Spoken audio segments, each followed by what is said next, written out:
Jangan lupa like, komen, dan subscribe channel YouTube TVRI Bengkulu. Dan jangan lupa nyalakan notifikasinya.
Wabarakatuh. Salam jumpa pemirsa TVRI Bengkulu. Jumpa kembali bersama saya Kasih Madani dalam acara Berendau.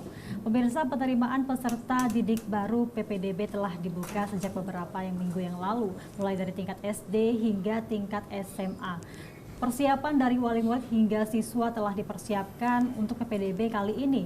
Namun hingga saat ini sudah mulai bermunculan permasalahan-permasalahan yang terjadi, mulai dari isu pungli, pembelian bangku hingga lain sebagainya. Apakah permasalahan ini juga terjadi di SMP, terutama di SMP Benteng? Sudah bersama saya di sore hari ini Bapak Kastawi selaku Kepala Sekolah SMP 22 Benteng. Selamat sore Pak Kastawi. Selamat sore. Gimana kabarnya Pak Kastawi? Alhamdulillah sehat. Alhamdulillah sehat. Dan juga sudah hadir bersama saya di sore hari ini Ibu Rida Marleni selaku guru SMP 22 Benteng. Selamat sore Ibu Rida. Selamat sore Mbak. Gimana kabarnya Ibu? Alhamdulillah sehat. Alhamdulillah sehat. Nah pemirsa, tema kita hari ini yaitu PPDB dan juga permasalahannya. Nanti kita juga akan bahas terkait dengan PPDB ini sebenarnya seperti apa sistem dan juga teknisnya. Mungkin bagi para orang tua juga masih banyak kebingungan nih ya terkait dengan permasalahan PPDB ini. Nah kalau dari Pak Kastawi sendiri mungkin boleh Pak diceritakan terlebih dahulu bagaimana sih antusias dari wali murid dari sejak dibukanya per tanggal 26 Juni ya Pak ya di SMP 22 Benteng sendiri. Ya itu semenjak dibukanya pendaftaran PPDB khususnya di Bengkulu Tengah itu ya yang kita tahu gitu kan, dimulai dari tanggal 26 Juni 2023 kemarin dan berakhir mungkin sekitar kurang lebih tanggal 11 Juli 2023 nanti. Nah, itu kalau saya melihat antusias dari siswa atau orang tua siswa untuk mendaftarkan anak-anaknya di sekolah-sekolah yang ada di Bengkulu Tengah itu sangat tinggi sekali. Sampai hari ini sudah banyak sekali siswa-siswa yang mendaftar di sekolah-sekolah, terutama di sekolah-sekolah terdekat dari tempat kediaman mereka. Tapi kalau dari Bapak sendiri Pak, ini kan di PPDB tahun ini kan terdapat 4 jalur ya Pak ya, termasuk juga PPDB di tahun-tahun sebelumnya nih, ada jalur afirmasi ya Pak ya, zonasi, prestasi, dan perpindahan orang tua. Kalau Bapak sendiri menanggapi terkait dengan sistem tersebut seperti apa Pak? Jadi gini, yang menjadi regulasi kita di dalam penerimaan siswa baru ini atau PPDB ini yang menjadi dasar bagi kita yaitu Permendikbud nomor 1 tahun 2021 gitu kan. Di sana dijelaskan bahwa penerimaan PPDB tahun ini masih sama berarti dengan dari tahun 2021, yaitu melalui 4 jalur tadi kan. Jalur afirmasi, jalur zonasi, jalur perpindahan orang tua, dan jalur prestasi. Nah, sama halnya dengan yang berlaku di Bengkulu Tengah juga demikian. Di samping itu menjadi regulasi bagi kami di Bengkulu Tengah, juga kami menjadi dasar yaitu Peraturan Bupati nomor 16 tahun 2021 tentang penerimaan PPDB di Bengkulu Tengah itu, yaitu tingkat TK, SD dan SMP yang ada di Bengkulu Tengah. Dan juga keputusan Bupati Bengkulu Tengah nomor 420/151 tahun 2021 tentang zonasi sekolah. Itu yang menjadi dasar bagi kami atau pedoman bagi kami di dalam pelaksanaan penerimaan peserta didik baru tahun ini. Ya, di samping ada edaran juga dari Dinas Pendidikan kami, dari Dinas Pendidikan dan Kebudayaan Kabupaten Bengkulu Tengah tentang pembagian zonasi itu dan penerimaan peserta didik baru. Ya. Jadi sebenarnya PPDB ini sudah berlangsung sejak 2021 ya Iya, Pak ya.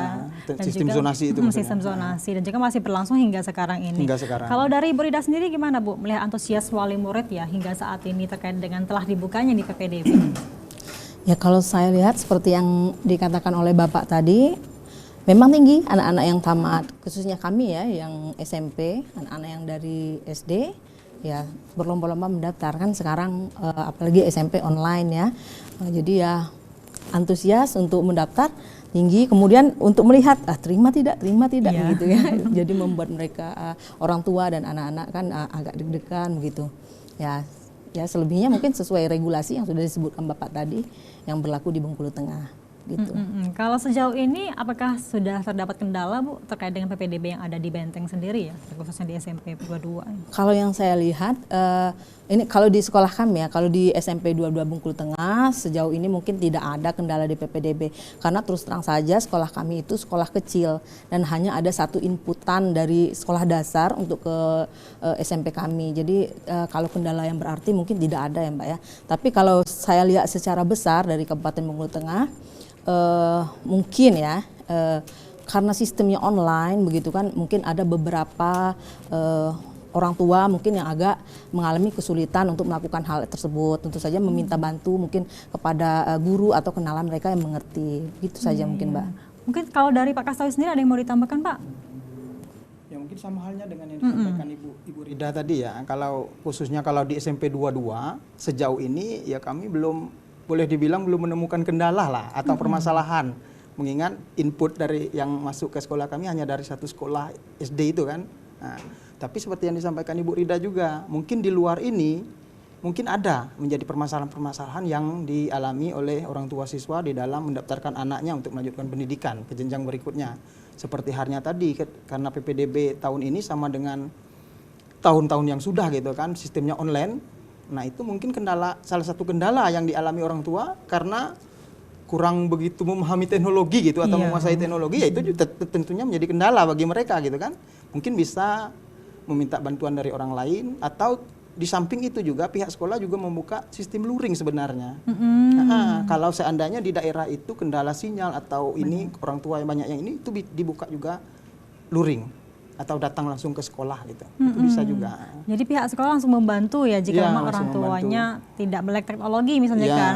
Karena kan betul. kebanyakan kalau misalnya di kabupaten itu ada beberapa titik yang memang blank spot ya Pak Ya, ya. betul. Jadi sebenarnya masyarakat pun juga kesulitan untuk mendaftarkan siswa-siswi mereka kan atau anak-anak mereka Dan gitu. sistem itu juga tidak melanggar aturan karena di Permendikbud itu jelas di situ apabila di suatu tempat itu atau wilayah gitu kan memang kondisinya mungkin tidak memungkinkan untuk online, diperbolehkan untuk offline gitu.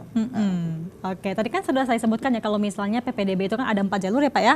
Ada jalur zonasi, afirmasi, perpindahan orang tua dan juga prestasi. Mungkin dari Bapak sendiri boleh dijelaskan Pak terkait dengan keempat jalur tersebut ya. Oh ya, kalau jalur ini dari keempat jalur itu yang pertama itu jalur afirmasi. Itu kalau untuk tingkat SMP saya jelaskan aja tingkat SMP walaupun sebenarnya di sekolah kami kurang berlaku itu. Nah, kurang berlaku itu gitu kan. Kalau untuk tingkat SMP itu ada 4 jalur memang seperti yang disebutkan Mbak tadi gitu kan. Yang pertama itu jalur afirmasi. Kalau untuk di Bengkulu Tengah itu dimulai dari tanggal 26 sampai tanggal 28 Juni. Nah, kemudian jalur itu kurang lebih itu minimal 15% dari kuota atau daya tampung sekolah. Nah, kemudian jalur perpindahan orang tua itu dimulai dari tanggal 30 Juni sampai 1 Juli. Untuk di Bengkulu Tengah ya saya sampaikan. Nah, itu maksimal 5%. Itu perlu digarisbawahi yang tadi minimal 15%, ini maksimal 5%. Ya, jalur perpindahan orang tua maksimal 5%. Itu dibuka dari tanggal 30 Juni sampai 1 Juli 2023. Kemudian jalur zonasi itu minimal 50% untuk tingkat SMP. Minimal 50% untuk tingkat SMP itu dibuka dari tanggal 3 hingga tanggal 8 Juli 2023. Kemudian jalur terakhir yaitu jalur apa tadi? Jalur prestasi, Prestasi. ya. Nah, jalur prestasi itu dibuka dari tanggal 9 sampai tanggal 11 kalau nggak salah itu sisa dari kuota yang tadi, persenan yang tadi. Kalau seandainya jalur zonasi tadi 60% yang masuk, ya kan?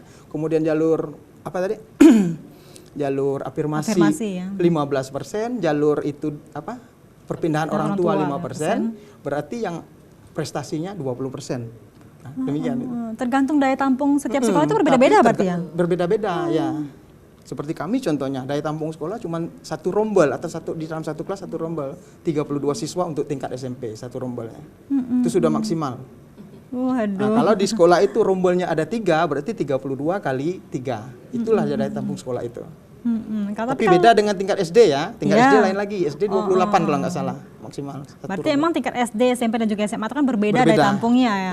Ya. Termasuk juga di setiap sekolah beda juga daya tampungnya. Iya, tergantung Iya. sekolah masing-masing. Kalau dari Ibu Rida sendiri melihat sejauh ini itu paling banyak peminatnya di jalur apa, Ibu? Kalau dari siswa-siswi yang mendaftar sendiri ya, dari wali murid sendiri.